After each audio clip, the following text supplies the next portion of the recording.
یونما یا دفتر هیئت معاونت سازمان ملل متحد در افغانستان میگوید که در 6 ماه نخست سال جاری میلادی غیر نظامیان در این کشور بیشترین آسیب را دیدند. به اساس گزارش تازه این اداره در 6 ماه نخست سال 2015 نزدیک به 5000 غیر نظامی افغان کشته و زخمی شدند. دانیل بل، رئیس بخش حقوق بشر این اداره، این نشر این گزارش به روز چهارشنبه در کابل گفت که در این مدت حدود 1592 غیر نظامی افغان کشته و نزدیک به 3329 فرد ملکی زخمی شدند.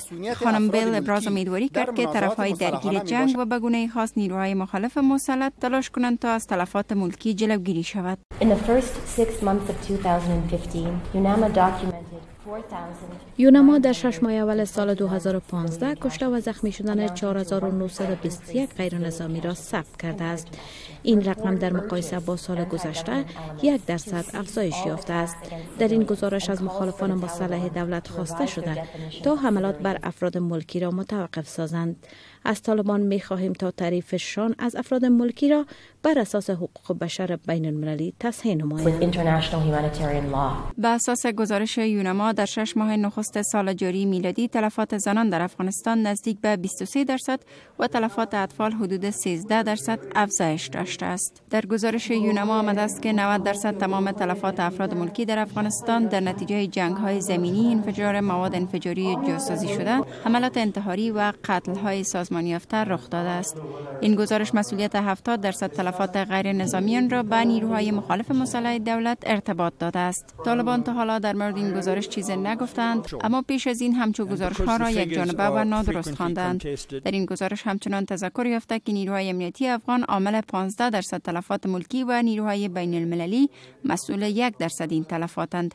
از سوی هم نیکولاس هیسم، نماینده خاص سرمنشی سازمان ملل در افغانستان، گفت که پایان دادن به تلفات افراد ملکی به ختم جنگ در این کشور وابسته است.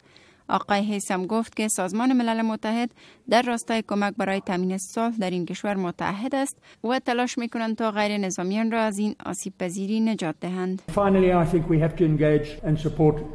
بالاخره من فکر میکنم که ما باید از پروسه صلح حمایت کنیم و در آن سهیم باشیم.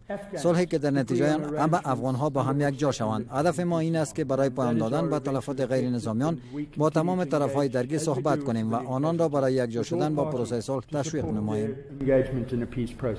سازمان ملل متحد در افغانستان در حال 6 ماه اول سال جاری میلادی را برای افغانها خونین اعلام کرد که حکومت وحدت ملی در آغاز کارش روی تامین صلح و امنیت در کشور تعهد کرده بود. برخی از آگاهان میگویند در چنین شرایطی که غیر نظامیان بیشترین قربانی را میدهند، باید برای ختم جنگ تلاش‌های جدی انجام شود. آنان سفارش میکنند که حکومت نباید از هیچ تلاش به هدف تامین صلح و تحقق امنیت در کشور دریغ کند.